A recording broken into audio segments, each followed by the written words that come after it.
Yung criminal case niya. Duterte camp asked court to hold off on arrest warrant over grave threat. Breaking news. Subukan nyo para makita nyo ang galit ng milyon-milyong Pilipino. Veteran lawyer says BP Sara cannot be arrested while serving as Vice President. Bakit hindi pwedeng arrest? Point of view. Biyanan mo, may dual personality. Every Sunday, nasa church. Monday to Saturday, nagbabanta. Anya ganito rin umano ang ginawa ng Vice Presidente sa Kamara de Representantes dahil hindi ito humarap sa investigasyon ng mga kongresista hinggil sa pinagamitan ng kanyang confidential fund. Ang hirap no na hindi umaharap ang Vice President sa Congress. Hindi tama ang ginawa ng Vice President na iniinsulto niya ang Kongreso. Nagbabagang mga balita at pagtalakay sa mga isyu ng lipunan. Bulsa, opinyon, banat at paglalantad sa katotohanan. Bulsa, what you see is what you get. You decide.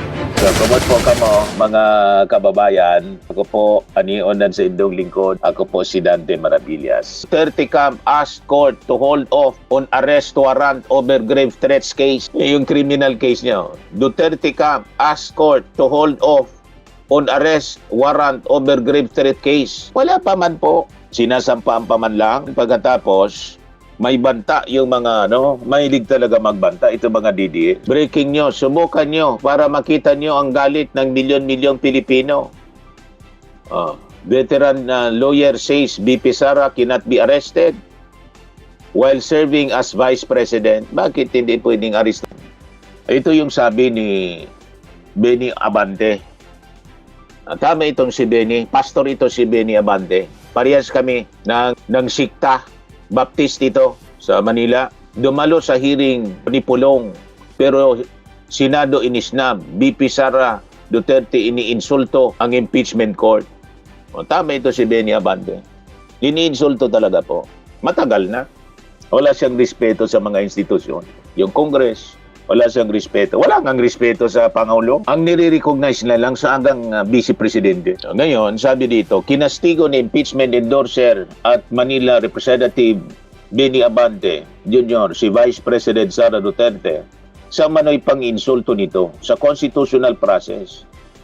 Dahil sa hindi nito pagdalo sa kanyang impeachment trial sa Senado. Ito ang katotohanan, mga kababayan. Point of view. Biyanan mo, may dual personality. Every Sunday, nasa church. Monday to Saturday, nagbabanta. Sabi po ni Benny Abante, her absence speaks of her disrespect towards the constitutional agency that should actually proceed with the impeachment complaint against her. Disrespect yun giit ni Abante. Anya ganito rin umano ang ginawa ng Vice Presidente sa Kamara de Representantes dahil hindi ito humarap sa investigasyon ng mga kongresista hinggil sa pinagamitan ng kanyang confidential fund. Ang hirap na hindi umaharap ang Vice President sa Congress. Hindi tama ang ginawa ng Vice President na iniinsulto niya ang Kongreso. Tungkol dyan, she made a mockery of Congress. Diin ni Abante, the fact that the Vice President did not respect Congress, dapat niyang harapin itong mga bagay na to.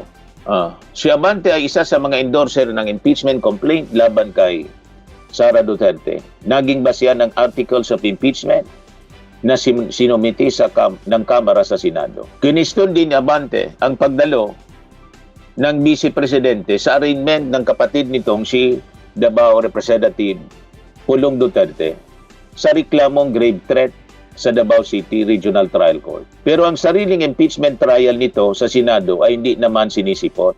Humarap siya doon. Sinamahan pa nga niya yung kapatid niya di ba? Humarap siya mismo. Bakit hindi siya humarap sa impeachment court? Question.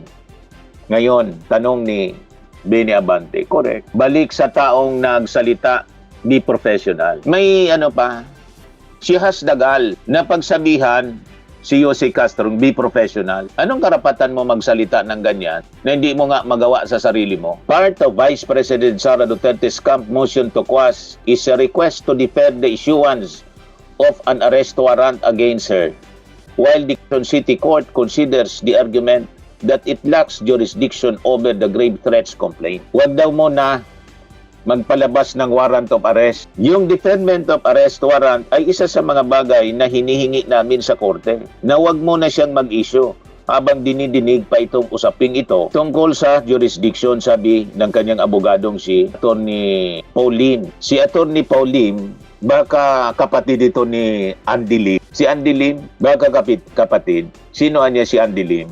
Isa sa mga beneficiary po ng confidential funds, ang pangalan Andy Lim. May isa pa, Alejandro Piquet. Sabi ni Atty. Capona, baka niya Andy Lim kasi at ang masasabi ko lang, ang issuance of warrant is an exercise of jurisdiction, meaning para makapag-issue ng ang korte ng isang warrant of arrest, kailangan meron siyang jurisdiction, he explained. Walang gulo dito sa ating bansa kung nanahimik yung Duterte. Sila man lang yung nanggulo, di ba? Bakit may patayan dito? Because of the previous administration. Yan ang katotohanan yan, mga kababayan. Sino ba yung nasa likod ng mga rallies? May Isog rally, yung INC rally. Di ba kayo? Yung ating Pangulo, sige lang naman ang trabaho. Walang ibang nanggugulo kundi kayo. Kahit sa social media, kayo man lang ang aaway. Kami, hindi man kami nang aaway. Nang-aaway ba kami sa inyo? Di ba hindi? Tama ito. Nabudol tayo ng mga Duterte clan. Sabi ni Miabcam, kayo fake news, look ang tariff na binigay ni Trump. Hindi man natin pwede na pagdiktahan si Trump. Bansa niya yon. Pwede siyang humingi ng gusto niya. Sakop ba natin yung Amerika? Batas nila yon. Kung ayaw natin, di huwag tayong makipag-deal sa Amerika. Wala tayong kontrol sa tariff ng Amerika. Ang pwedeng gawin natin, makiusap. Parang dito sa atin, we can pass laws na gusto natin, na pabor din sa atin. Yung tariff nila, pabor din kasi sa kanila. What we can do is to negotiate kung tayo ay pagbibigyan. Kung hindi tayo pagbibigyan, hindi maghanap tayo ng iba. Ganun lang po. Ba't ninyong pinoproblema yan? Kaya huwag kayong nakikinig, mga kababayan, dito sa mga critics nitong mga kasi ang purpose nila, panatiliin lang tayong mahirap para madali tayong mamanipula nila ng China. At pag mahirap tayo, yung mga politiko, madali lang pong paikutin yung mga mamamayan. Pag mahirap kasi walang edukasyon, mahirap ma-achieve yung magkaroon ng edukasyon ang bawat bata.